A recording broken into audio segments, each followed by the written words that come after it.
Literacy is a bridge from misery to hope. It is a tool for daily life in modern society. It is the road to human progress and means through which every man, woman, and child can realize his or her full potential.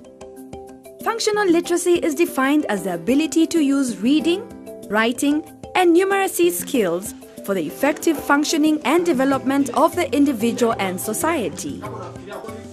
An average literate person should be able to read and write independently, but a large portion of the population is not able to do so. A major issue in many communities worldwide has been accessing affordable and effective reading materials. Without materials with which to learn to read, communities cannot address the problem of supporting literacy. It doesn't have to be this way. World Vision is working with communities to address this problem by empowering them to develop their own reading and learning materials. Our journey starts in Nairobi, where a team of World Vision officers, bringing together staff from Ethiopia, Kenya, Uganda, and the United States, traveled towards the Rift Valley town of Narok. Narok, home to about 40,000 people, predominantly from the Maasai community, lies west of Nairobi city. It sits at an altitude of 5,997 feet and is known for being the home of the rich Masai Mara Wildlife Reserve. In Narok, the World Vision team will work with local staff, community volunteers, and the community members themselves to develop localized resources using the Shellbooks process. Shellbooks are simple story-based teaching and learning resources, adapted from relevant and reliable materials that are easy to adapt and localized to a community level. Shellbooks are wonderful.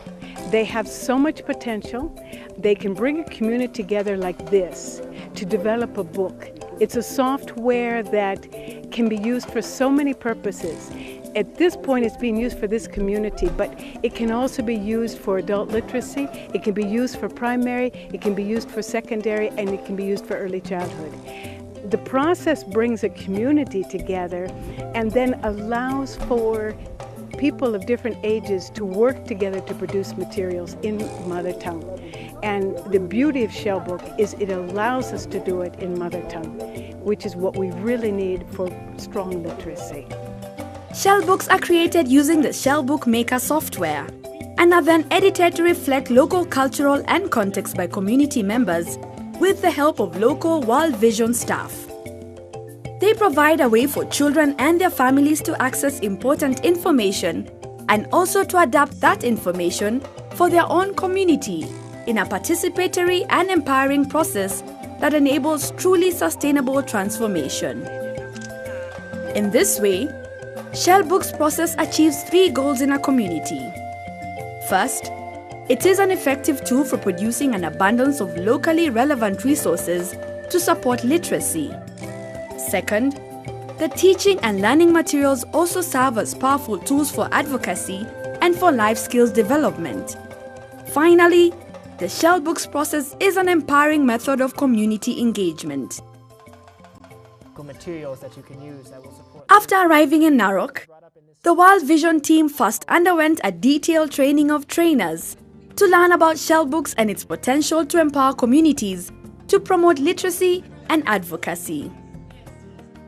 They learned about what Shellbooks are, how to use the Shellbook Maker software, and the process of community engagement for creating a Shellbook. I found the Shellbook very exciting. I'm really very passionate to implement it. I would say it is also very simple to replicate it into our own context. Having been prepared and now ready and excited to apply the new skills, the team split into 2 groups and set out to different communities. We will follow the team that traveled to a small community in an area called Siaipai. In Siaipai, a local community volunteer mobilized a diverse group of participants: women and men, elders and youth, parents, teachers, farmers, and many more were asked to join the resource localization workshop. The team in CIP did experience some struggles in community mobilization, such as gender imbalance, starting on time, finding an appropriate location, and mobilizing enough participants. However, the team learned from these problems and took steps to resolve them. These things that didn't necessarily go well with the community are things that we've learned from and things that we're going to use to do better next time. If everything had gone perfectly, we would be maybe unprepared if something didn't go well when these trainees go back to their own context. So I'm glad that not everything went exactly as I had planned it in the community because it helped as a learning process. The first session had several aims: to introduce the CIP community to the World Vision team and to the concept of Shellbooks, to present to them the objectives and activities of the workshop, and to familiarize them with the Shellbook resource that they would localize. We are taking a story from a faraway place. We're going to talk about. The team introduced them to a story from a past Shellbook. The community members were encouraged to listen to the story and to think about how its themes and lessons could relate to their own community. Once the community had heard the story, the challenge was to work with them to adapt it to their own culture and context. Again, come up with, bring it to The first step was identifying the themes from the story and how they were relevant and practical to the community in CIP. It will force you first to come and sell the few cows you have, which has really happened. Poverty, the importance of education, child labor, community responsibility, and environmental protection were themes that were mentioned as especially important to the community. These themes formed building blocks of the story to be created and then written. The community members then began the process of developing an outline of their story. Through rigorous brainstorming and discussions of community life, a story gradually began to take shape. Characters were identified and named using common Maasai names. At the end of the day, a summary of the story was read aloud, to the acclamation of all the participants who left with excitement over what they had accomplished and a sense of anticipation. In preparation for their return to CIP, the World Vision team typed out the story and filled in narrative content to give the story direction. Day 2 started with reading the draft story and the community members providing suggestions for improvement and change. Through this important process, the community took active ownership of the narrative to ensure that it really fit into their local context. Once the community members were satisfied with the narrative, they moved on to take pictures to provide illustrations for the book. It's not only you have only the text, but it's also important having those illustrations or those pictures. It helps especially this community, especially those who don't read. Okay, even if they are not reading the text, they understand from the picture what kind of message is in that story.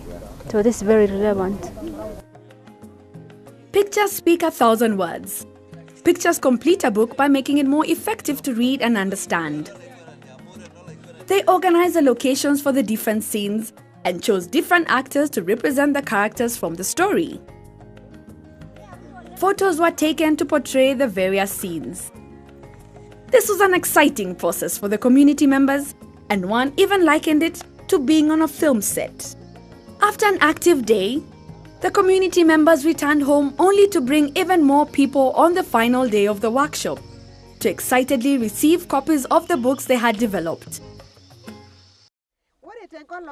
Upon the team's return to CIP, the community members were invited to share any last-minute revision. They noticed some issues in the Maasai translation, as their dialect was slightly different. 3 representatives were chosen to go over and edit the translation and then present it to the community. The community was really driven to make this resource their own. Lively discussions began about audiences for this book and future titles that could be developed by the community. They broke into 2 groups to discuss themes that they could include in future stories. They named a point person who would organize meetings of motivated community members to develop the next stories. They elected 2 librarians to collect and share the books they would create. They even set a timetable for resource production, aiming to create at least 1 book every quarter. With support from World Vision for using the Shellbook Maker software and printing the books, the community of CIPA felt confident they would work themselves to promote literacy and advocacy in their community, and left with a new expectation and motivation. The sense of empowerment was visible and tangible in the excited attitudes of the community members. Truly, Shellbooks is an empowering tool. Its transformative effect on advocacy and literacy has been felt in all the communities where it has been introduced. We as a community, we have seen that we can also write our own book, we can also educate our people, we can also eradicate poverty through education, through learning, and through reading other books from other people from different countries and different communities. To me, the Shellbook will be so much useful in Karamoja context because the local community of Karamoja want their children to be taught in things which is within their vicinity. They don't want their children to be taught in abstract things which are not within their locality. We are going ahead. We are going to write another book. We shall write more and more books about the Siabe village. The Siabe. So may God bless you. I am convinced from the experience I have had in these communities that Shellbook is a very, very good resource material that can help in advocacy, that can help in community engagement, that can help in promoting literacy, as long as the materials are developed to appropriate levels. World Vision is training Shellbook trainers to teach the Shellbooks process so that it can be implemented in different countries throughout sub-Saharan Africa. World Vision is supporting the creation of an abundance of reading resources that can be shared through a global Shellbooks database to benefit communities worldwide. The book developed in CIPA will be added to this database. But more importantly, another community has been empowered to generate locally relevant literacy resources for the education of its most valuable resource, its children. For everyone, everywhere, literacy is, along with education in general, a basic human right. Shellbooks is one innovation World Vision is promoting for the children of Africa to actualize this right.